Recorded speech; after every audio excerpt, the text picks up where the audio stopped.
Hey guys, welcome to Know. I'm Adam Kovic. And I'm Bruce Green. And we have possibly the world's saddest rumor to report on today. Love is over, my friends. If you got a drink around, get ready to pour it out because we got some really, really bad news. Yeah, and before we get into it, let's make this one really goddamn clear.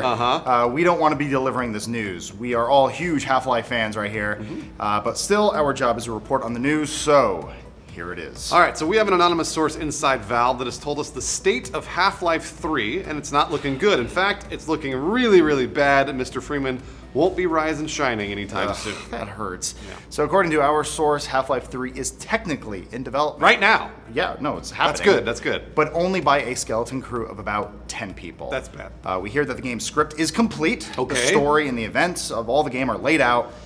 That's it. Oh, okay. Lawrence, keep going for us. Yeah, it actually gets worse, believe it or not. Our source tells us that Valve's management isn't invested in the game coming out at all, and actually have moved developers and resources away from the Half-Life 3 project to keep it from even moving forward. Yeah. Now we get it. That sounds like bullshit. Why would Valve ever do that, right? They know everybody wants the game. They know it's going to sell a lot, so why would they stifle it like that? It actually makes sense if you hear us out, so just give us a bit. It's going to take a while. Yeah, so our source goes on to tell us that Valve is making so much cash from Steam and their microtransaction-based games like Team Fortress 2 and Dota 2 that they have no reason to pursue the game from a business perspective. All right, so to make matters worse, apparently Valve is actually afraid to release the game at all. As our source describes, releasing a less than perfect Half-Life 3 would bring on such waves of internet hate that it's not worth risking in the first place. Right, this sounds a little unbelievable. Please hold off judgment until we give you the entire story.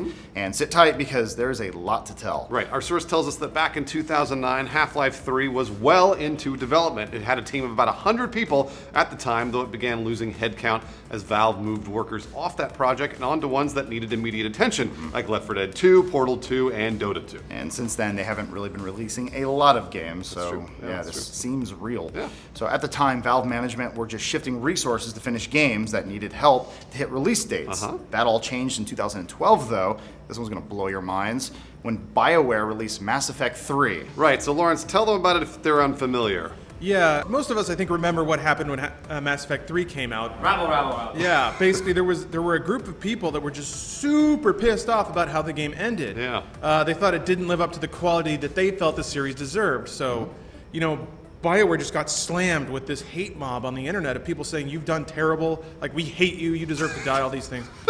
Valve saw that. They saw the anger and hatred, and our source says this is actually a critical factor in Valve deciding to move resources away from Half-Life 3. Our source also says that this is commonly referenced by Valve management when they're asked internally why Half-Life 3 lost developers and resources. Right, yeah, they saw how passionate fans turned on the series they loved and didn't want that to happen to the company's banner franchise, Half-Life. So over the process of the next few years, workers were moved from Half-Life 3 and onto other projects that made money, namely the microtransaction-based games that are free to play. Yep. And that puts the project where it is now, a staff of 10 or so and a management that is content to let it wither and die. Yeah, that's the information we received, but we always like to ask the question, does this make sense? So we did a lot of research to check this story because, let's be honest, we wanted it to not be true. Lawrence, take it away. Yeah, okay, so as we figure it, the story has two major components that make it hang together. First, there's the premise that Valve is making so much money already that a Half-Life 3 isn't necessary to them as a business. And then second, there's the aspect that a potentially negative backlash to Half-Life 3 would be so violent that it could cause legitimate damage to the company and its employees.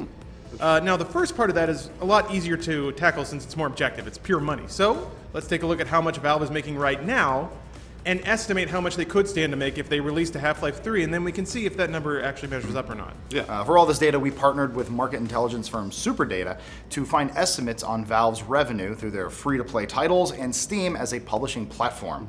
Our research turned up that Valve is, surprise, surprise, making more money than God. SuperData reveals that Valve's top 3 titles, Dota 2, CSGO, and TF2, earned the company over $400 million in 2014. Jeez. That may seem stupidly high, but VentureBeat reported in March 2014 that Valve pulled in $18 million every month. Yeah, that same article from VentureBeat mentions that League of Legends, the world's biggest MOBA, earned the same amount, $18 million, in 5 days. So yeah, MOBAs earn shitloads of cash, and Dota 2's cashing in on that. In addition to that $400 million, Valve takes a 30% cut of all third-party transactions on Steam. Jeez. Now, since Valve has never released revenue data for Steam, these figures become less reliable, so we'll only deal in conservative estimates. Yeah, Lawrence, why don't you take the Super Data stuff? All right, so this is the biggest number of all. Super Data puts Steam total revenue, and this includes first and third party sales, trading card, like all money that goes through Steam, conservatively at $1.5 billion for 2014. Whoa. And now we've got some math. So sorry about this, but we'll make it quick. So if you take Valve's first party revenue of $400 million out of that total chunk, you're left with $1.1 billion in third party revenue.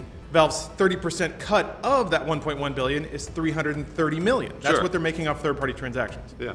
Now, if you add both those back together, they're $400 from first party and $330 million from third party. You get a total revenue of $730 million, and that's their 3 first-party games and third-party licensing fees all wrapped together. Yep. So that's almost $750 million for 3 free-to-play games and 1 publishing platform. That's insanity. Well, They're rich, you're not. Yeah. I'm PC Gamer, I get that money too. So there is a lot of good news. Obviously, Valve is doing really well. Yeah, they are. It's a very small, independent company. That's good for them. And they're just swimming in cash. But let's move to the very sad part. Let's go ahead and look at how much Half-Life 3 might earn if it were to come out, say, tomorrow. Right, we can use sales of Half-Life 1 and 2 to make rough estimates of how Half-Life 3 might sell. So like before, concrete sales data is kind of hard to come across, so we'll just work with the numbers we can find and estimate conservatively from there. According to a profile in Game Informer, Half-Life 1 sold 9.3 million units at retail. Half-Life 2 sold 9 million units according to Steam Spy. Given that Steam is required to play that game, we're treating this as a rough equivalent to total sales. Right, and again, according to Steam Spy, Half-Life 2 Episode 1 sold 5.6 million, and Episode 2 sold 5.0 million. Right, it gets a little murky because of Steam sales, Orange Box, there's a million different factors here.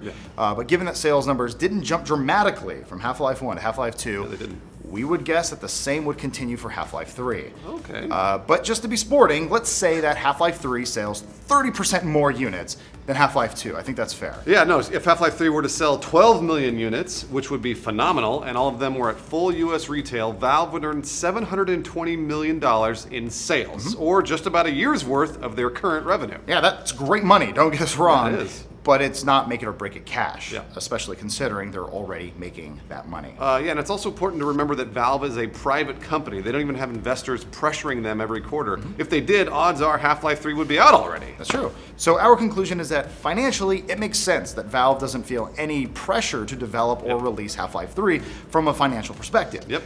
Based both on their current revenue and generous sales projections, they just don't need it. No, they really don't. So now the second part of the story, it's a little more tricky, right, Lawrence? Yeah, because this is the subjective part of the story. It's not up to us to say whether Valve is right or wrong in thinking that the potential backlash to Half-Life 3 isn't worth the risk of releasing it. Yeah. We do, however, believe that they believe that, if that makes sense. It does, it does. And we want to be clear about this, though, because this can be a pretty intense subject of discussion on the internet nowadays, whether gamers are ruining gaming or whatever that. We're not saying that. We're not saying it's your fault or the gamer's fault in general that the game is not in active development. But surely you, the viewer, must appreciate that there would be a goddamn firestorm if Half-Life 3 came out and was in any way not perfect. Yep. Valve employees would get death threats, crazed gamers would dox employees, they'd call in the SWAT team on them. They would harass them to the ends of the earth. Yeah, that they really happens would. now for people that are releasing games that aren't as hyped as Half-Life 3. Yeah. So we have to believe that it would happen if Half-Life 3 came out and ran at 59 frames a second instead of 60. Some stupid shit. I mean, hell, just look what happened to former Daybreak Game Company president John Smedley. Yeah. He's been attacked repeatedly just for running a company that makes video games. Someone called in a bomb threat on his plane and grounded the flight, and now he's resigned, which is to say we think the pressure is getting to him, and I don't blame him. No, I don't blame him at all. We're not saying you do this stuff, you, the audience, the gamers, whatever, just that people do, and they're out there right now. They're Jerks. Yeah, they're jerks. It just takes one kid to piss in the sandbox. It ruins it for everybody. Still, something about this did seem a little strange to us. Half-Life 2 was hyped to hell, and Valve developed and released that game, so why be so scared now? Yeah, according to our source, gaming culture has changed since 2004. It absolutely has been 10 years. To use the source's words directly, sadly, most people are shitheads. Yeah. The source remembers that circa 2004, the only people discussing games online were game fans. Yeah, that's true. At some point, positivity and leniency got traded in by a group of gamers that could never be pleased and consistently shouted for game developers to kill themselves. Kill yourself. Again, to use our source's words directly, if Half-Life 3 came with a free blowjob included with every purchase, gamers would bitch that they didn't cup the balls properly. Well, I mean, you gotta cup the balls. Well, that's true. You get touched. Properly. So does this aspect of the story make sense? Kind of asking the room, but Okay. it's not really a question of whether it's true or not. It's more understanding that Valve believes hype levels are so high around Half-Life 3 and that gamers act so hateful when they're disappointed that there's really no point in even trying to release the game. Yeah, Lawrence, do you think this makes sense? Yeah, I think it does, and I don't want it to. Like we keep saying that, but I can put myself in Valve's position Yeah. and realize, Jesus Christ, like this is probably the most hyped game of all time. Even the name, like Half-Life 3 appearing anywhere on the internet makes people go insane. So if somebody's looking at you and they're going to come after you, if anything they don't like is in there, do you have and you're already making shitloads of cash? You're just like, fine. Yeah. I'll just let it sit. Yeah, you just kind of sit on your laurels. Let's be constructive here. At the very least, we can say the project is not dead, and Valve is not stupid. To the contrary, in fact, right now they're making the judgment call that putting Half-Life 3 into full development isn't worth the risk. But there may come a day when maybe it is, so Yeah, that'd be great. When will that day be? Boy, first, the threat of a negative backlash goes away. Maybe given enough time, the stakes of a Half-Life 3 wouldn't be so high. How long would that take? Decades, maybe. It's gonna pretty much never, as it turns out, at all. It's tempting to think of a happy, welcoming internet that wouldn't send death threats to Valve over Half-Life 3, but we honestly don't want to sound like we're lecturing you guys here. But haters will hate, Yep, and as always. so on and so forth, Yeah. and all that stuff. There are shitheads online. There really are. Second, there's something more valuable than unit sales to be gained. Counter-Strike became the instrument that put Steam on so many computers. Even though people hated it at the time, it was the move that made Steam the PC standard it is today. Yeah, maybe Half-Life 3 could be a HTC Vive exclusive. Cool. Sadly, if it were going to be, it would have to be way further in development than it is now. I mean, even based on Spool's reaction right now, there's already half the people who would not be into that. Yeah, let's be honest. If Valve announced Half-Life 3 as a Steam VR exclusive today, you can bet there'd be change.org petitions and death threats out the ass. Yep. Lawrence, it'd be really bad, right? Yeah, it would be really bad. Also, Valve has other properties that they could convert into exclusive projects and not even face that potential backlash. Yep. They could make a Portal game for the HTC Vive and just neatly sidestep this notion that Valve owes it to their dedicated fan base to release a normal version on normal PCs. Fuck you, Gabe Newell, you greedy piece of shit. Whoa, slow down. What if they just changed the name? To what? Half-Life Reborn. Nice job. Perfect. Then it's not Half-Life 3 and the hype is not. No, I'm that's saying not true. since the time we've been waiting for either Episode 3 or Half-Life 3, fans completely remade the first Half-Life. Well, at least the first 2/3 of it. That's but true, still. they did. Yeah, So maybe there will be some platform in the future, be it Steam OS, Steam VR, or something we don't even know about yet, that would justify Half-Life 3's existence. Yeah. Or maybe just make it a time exclusive so that it will eventually come to PCs. I don't know. Yeah, but that's going to make people angry too. You can't please anybody. Yeah, no. So finally, Valve's revenue situation might change to the extent that they need Half-Life 3 sales. I see a day when that happens. Maybe. Well, just given enough time, revenues from Valve's big three titles might sag so much that they'd need to revive the franchise. But odds are you don't want the game developed under that atmosphere. That's a good point. If for some reason Valve gets really under the gun and has to squeeze out a Half-Life 3 just to stay afloat, it might end up really taking the franchise as opposed to just being slightly less than perfect. Oh, and by the way, we're not implying a boycott of Dota 2 or anything stupid like that. It's not like that at all. It's also conceivable that the company could go public and thus be at the mercy of investors' demands.